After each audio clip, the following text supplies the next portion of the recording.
تم جو ہے وہ نہیں مانتے نا قبروں کو، اور تم قبروں پہ نہیں جاتے اور تم جو ہے حاضری نہیں دیتے۔ میں نے کہا نہیں ایسی بات نہیں ہے، ہم بزرگوں کی بڑی عزت کرتے ہیں، لیکن ظاہر ہے ان سے مانگنا شرک ہے۔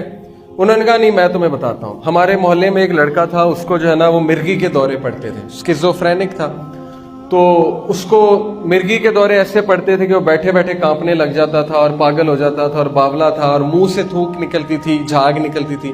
تو ڈاکٹروں نے جواب دے دیا، تو ایک پیر صاحب نے کہا کہ آپ اس کو نا فلانی قبر پہ لے جائیں اور وہاں لے جا کے نا یہ جھاڑو دے بابا جی کی قبر پہ اور صفائی کرے اور وہاں جا کے دعا مانگے تو یہ بالکل ٹھیک ہو جائے گا۔ تو انہوں نے کہا تم مانتے نہیں، وہ وہاں پہ گیا، اس نے جھاڑو دی، اس نے جو ہے دعا کی، وہ ٹھیک ہو گیا۔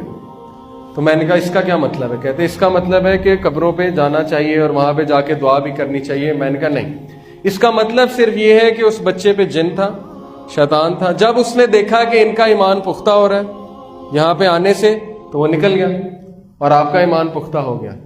ایسی بات ہے نا۔ میں آپ کو ایک اور دلیل دیتا ہوں، دیکھیں نصارہ جو ہیں، کرسچن جو ہیں، آپ نے اکثر دیکھا ہوگا کسی ڈاکیومنٹری میں کہ وہ بھی تو جن نکالتے ہیں نا، جنہیں ایگزورسسٹ کہتے ہیں۔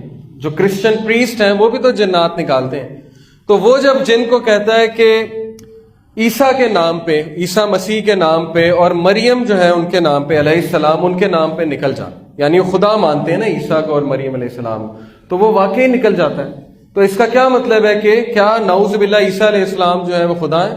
کیا اس کا یہ مطلب ہے مریم علیہ السلام جو ہے نعوذ باللہ وہ خدا ہے؟ نہیں، بلکہ جب شیطان دیکھتا ہے کہ اس کا شرک پختہ ہو رہا ہے، اس کا کام ہی کیا ہے؟ اس کا کام ہی یہ کہ انسان سے شرک کروانا۔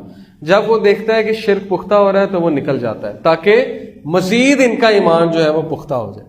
تو اتنے خطرناک حد تک یہ جاتے ہیں اور اس طرح سے لوگوں کے عقائد خراب کرتے ہیں کہ آپ سوچ بھی نہیں سکتے۔